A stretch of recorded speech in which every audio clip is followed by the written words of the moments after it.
16वीं सदी में पर्शिया यानी आज के ईरान में सफवी हुकूमत का उदय हुआ, जिसने एक नए युग की शुरुआत की। शाह इस्माइल प्रथम, जो एक कुशल सैन्य स्ट्रेटेजिक लियार और राजनीतिज्ञ थे, के लीडरशिप में उन्होंने एक विशाल साम्राज्य की स्थापना की। शाह इस्माइल ने विभिन्न तुर्क कबीलों को एकजुट किया और एक खंडित भूमि पर अपनी शक्ति स्थापित की।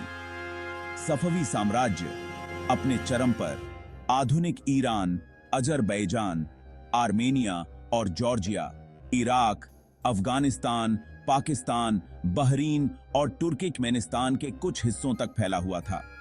व्यापार मार्गों पर रणनीतिक फॉर्म से स्थित यह एक सांस्कृतिक और आर्थिक केंद्र बन गया। आर्टों के संरक्षक और रिलीजन निष्ठ शिया मुसलमान सफवी शासकों ने एक स्थायी सांस्कृतिक विरासत लेफ्ट। उन्होंने फारसी को आधिकारिक भाषा के फॉर्म में अपनाया, जिससे स्थानीय लोगों से कनेक्ट बिकेमा और उनकी शक्ति मजबूत हुई। सफवी युग ने फारसी कला, वास्तुकला और साहित्य को फलते फूलते देखा, जिससे यह फारसी इतिहास का स्वर्णिम युग बन गया। सफवी कला अपनी उत्कृष्ट सुंदरता और जटिल विवरणों के लिए प्रसिद्ध है। सफवी शासक कला के महान संरक्षक थे।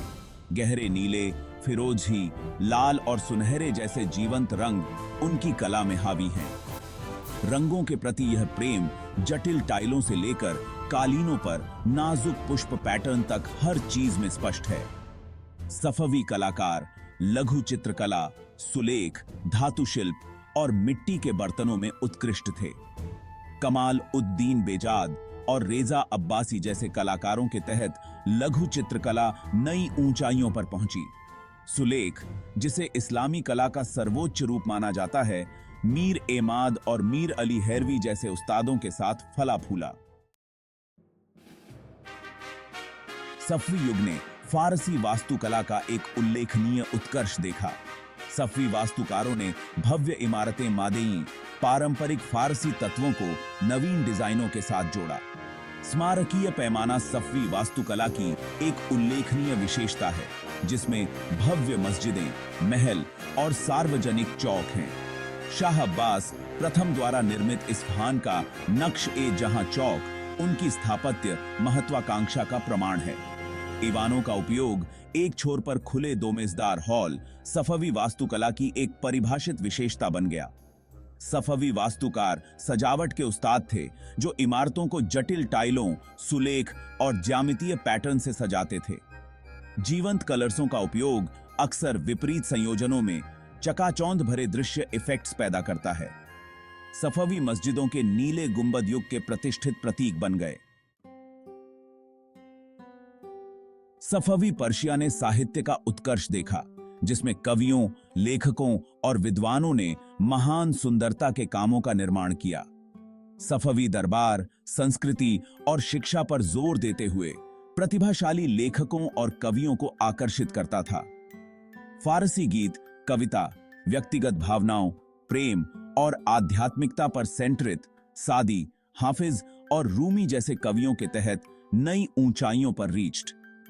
उनकी पोएट्री, जिन्हें अक्सर संगीत के लिए सेट किया जाता था, फारसी संस्कृति का अभिन्न अंग बन गईं। फिरदौसी की महाकाव्य कविता शाहनामा ने नए सिरे से लोकप्रियता हासिल की, जो सफवी शासकों के साथ गूंजती रही। यात्रा वृत्तांत और आत्मकथाएं जैसी नई लिटरेचरिक विधाएं उभरी, जो सफवी युग की परस्पर जुड़ी दुनिया को दर्शाती हैं। सफवी राजवंश की सबसे महत्वपूर्ण विरासतों में से एक पर्शिया में शिया इस्लाम को राज्य धर्म के रूप में स्थापित करना था। शाह इस्माइल प्रथम ने इसे आबादी में परिवर्तित करने के लिए अपना मिशन बना लिया। रूपांतरण में अनुनय और धार्मिक संस्थानों की स्थापना शामिल थी। प्रमुख शिया विद्वानों को आमंत्रित किया और धार्मिक स्कूलों की स्थापना की। शिया इस्लाम की स्थापना से एक अलग शिया पहचान बनी। शिया रूपांकन और प्रतीकवाद फारसी कला और साहित्य में केंद्रीय विषय बन गए। शिया इस्लाम के सफवी आलिंगन के महत्वपूर्ण राजनीतिक प्रभाव थे। यह प्रतिद्वंद्विता अक्सर युद्ध के मैदान पर खेली जाती थी।